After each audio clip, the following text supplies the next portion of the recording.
যারা জীবন দিয়েছে, যারা বিভিন্ন অত্যাচারে নির্যাতিত হয়েছে, তাদের সেই মূল্যায়নকে কখনো বৃথা দিতে দেওয়া যায় না।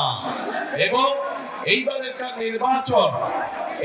নির্বাচন শুধু দেশের জনপ্রতিনিধি নির্বাচিত করার নির্বাচন নয়, এবারকার নির্বাচন হবে আমাদের দেশকে পুনর্গঠন করার নির্বাচন।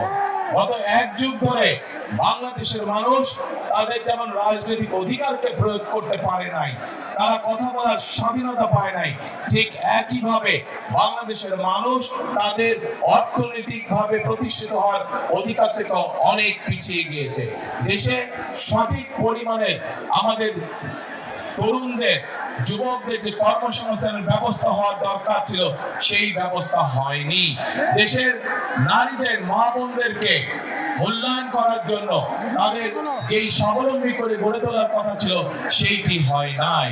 দেশের যুবকদেরকে প্রশিক্ষণের মাধ্যমে দক্ষ শ্রমিক হিসেবে গড়ে তোলার কথা উচিত ছিল, সেই কাজটি হয় নাই।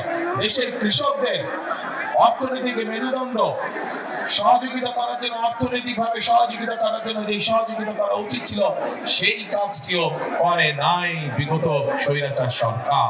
প্রিয় ভাই বোনেরা, আজ সময় এসেছে আমরা 12 তারিখের নির্বাচনে যেমন জনগণের প্রতিনিধিকে নির্বাচিত করব, একইভাবে আমরা দেশ পুনর্গঠনের কাজে হাত দিব। প্রিয় ভাই বোনেরা, বাংলাদেশের অর্ধেক জনসংখ্যা হচ্ছে নারী। এই নারীকে যদি আমরা আমাদের কর্মের সাথে সম্পৃক্ত করতে না পারি, তাহলে কোনোভাবেই দেশকে এগিয়ে নিয়ে যাওয়া সম্ভব না। সেই জন্যই আপনারা দেখেছেন দেশনেত্রী খালেদা জিয়া যখন দেশ পরিচালনার দায়িত্বে ছিলেন, তখন তিনি বাংলাদেশের মেয়েদের শিক্ষা ব্যবস্থাকে বিনামূল্যে করে দিয়েছিলেন। আজ বাংলাদেশের হাজার লক্ষ কোটি নারী শিক্ষার আলোয় আলোকিত হয়েছে, কিন্তু এই নারী, এই মা বোনদেরকে আমরা অর্থনৈতিকভাবে স্বাবলম্বী করে গড়ে তুলতে চাই। এবং সেই জন্যই আমরা চাই যে এই যে বাংলাদেশের প্রত্যেকটি ঘরে ঘরে গৃহিণী যারা আছেন, যারা ঘরের কর্ত্রী, তাদের কাছে আমরা ফ্যামিলি কার্ড পৌঁছে দিতে চাই, প্রত্যেকটি ঘরে, প্রত্যেকটি নারীর কাছে। এই ফ্যামিলি কার্ডের অধিকার হবেন এই দেশের মায়েরা, এই ফ্যামিলি কার্ডের অধিকার হবেন এই দেশের নারীরা। এবং এই ফ্যামিলি কার্ডের মাধ্যমে আমরা প্রত্যেকটি নারীর কাছে তার সংসার যাতে উনি স্বাচ্ছন্দ্যে পরিচালনা করতে পারেন, তার জন্য আমরা একটি প্রতি মাসের সহযোগিতা তার কাছে পৌঁছে দিতে চাই। প্রিয় ভাই বোনেরা, এই ফ্যামিলি কার্ডের মাধ্যমে আমাদের দেশের নারীরা ধীরে ধীরে অর্থনৈতিকভাবে স্বাবলম্বী হয়ে উঠবে। আমরা শুধু নারীদেরকেই সহযোগিতা করতে চাই না, একই সাথে আমরা আমাদের কৃষক ভাইদের পাশেও দাঁড়াতে চাই সহযোগিতার হাত নিয়ে।